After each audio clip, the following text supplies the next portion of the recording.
সামনেই আসছে দোল বা হোলি উৎসব। সেই উপলক্ষে আমি আজ কাঁচ সন্দেশ রেসিপি আপনাদের সঙ্গে শেয়ার করব। তাহলে চলুন রেসিপিটা দেখে নিই।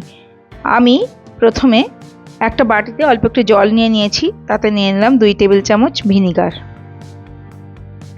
মিশিয়ে এক সাইডে রেখে দিলাম। এবার আমি 1 লিটার দুধ ফুটে উঠতে দেব। ফুটে উঠেছে, এবার আঁচটা বন্ধ করে দিয়েছি, তারপর 2 মিনিট ওয়েট করেছি, তারপর ভিনিগার মেশানো জল অল্প অল্প করে দিয়ে ছানা কেটে নিচ্ছি।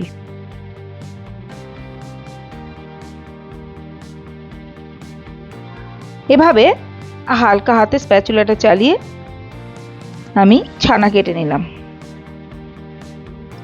দেখুন ছানা কাটা হয়ে গেছে। এবার আমি জল থেকে ছানাটা ছেঁকে নেব, তাই আমি একটা স্ট্রেনারের উপরে সুতির কাপড় দিয়ে তারপর ছানাটা ঢেলে দিলাম জল সমেত। তারপর চামচের সাহায্যে জলটা বের হতে দেব, তারপর ঠান্ডা জল দিয়ে দুবার ভালোভাবে ধুয়ে নেব। তারপর এইভাবে চিপে জলটা বার করে দেব, একটু পরপর চিপে চিপে জলটা বার করে দেব। ততক্ষণে আমি একটা বাটিতে নিয়ে নিলাম 1 মুঠো কাজু বাদাম। কাজু বাদামটাকে আমি গুঁড়ো করে নেব। মিক্সিতে দিয়ে অল্প অল্প করে ঘুরিয়ে এভাবে শুকনো গুঁড়ো বানাতে হবে। এবার আমি ছানাটার জল সম্পূর্ণ বার করে নিয়েছি। অল্প একটু ময়েস্ট ভাব অবশ্যই থাকবে, না হলে মিষ্টি ভালো হয় না। এবার আমি একটা থালার মধ্যে ছানাটা নিয়ে হাতের চেটোর সাহায্যে ভালোভাবে ডলে নেব। এভাবে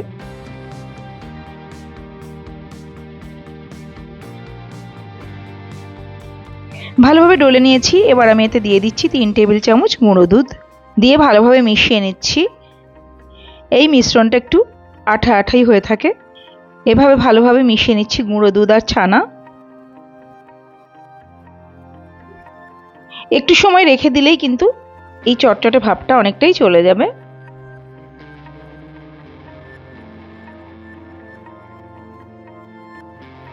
দেখুন চটচটে ভাব অনেকই চলে গেছে। এবার আমি একটা প্যানে নিয়ে নিলাম 1 টেবিল চামচ ঘি, তারপর আমি ছানাটা দিয়ে দিলাম, দিয়ে একটু নেড়ে ছেড়ে ঘিয়ের সঙ্গে মিশিয়ে নিলাম।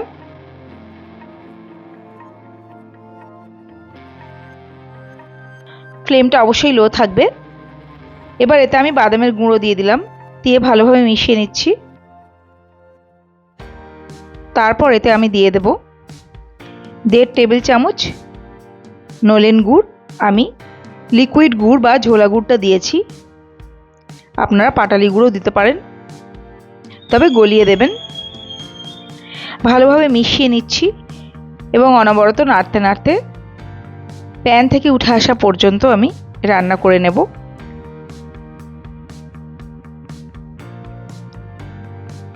দেখুন তৈরি হয়ে গেছে আমাদের ছানার মণ্ডটা। এবার আমি একটা প্লেটের মধ্যে ঢেলে নিলাম, তারপর স্প্যাচুলার সাহায্যে একটু স্প্রেড করে দিলাম। ঠান্ডা হতে দিচ্ছি, তবে অল্প গরম থাকা অবস্থাতেই ছোট ছোট আমি লাড্ডুর মতো বানিয়ে নেব। এভাবে গোল গোল করে স্মুথ বল বানিয়ে নেব। একেবারে ছোট ছোট বল বানাবেন না, মোটামুটি মাঝারি সাইজের বল বানাতে হবে, না হলে মিষ্টির স্বাদটা সেভাবে আসবে না। এভাবে আমি ছোট ছোট করে স্মুথ বল বানিয়ে নিচ্ছি মিষ্টির। এই অবস্থাতেও অবশ্যই খাওয়া যাবে, ভীষণ ভালো লাগে। যেহেতু আমরা কাঁচ সন্দেশ বানাবো তাই প্রসেস আর একটু বাকি আছে। আমি যেহেতু গরম গুড়ের মধ্যে ডুবাবো তাই কাঠি লাগিয়ে নিলাম কয়েকটা। এবার আমি 3/4 কাপ পাটালি গুড় গলিয়ে নিয়েছি, তারপর সেটা আমি কড়াইতে দিয়ে অনবরত নাড়তে নাড়তে এক তার বিশিষ্ট শিরায় পরিণত করব।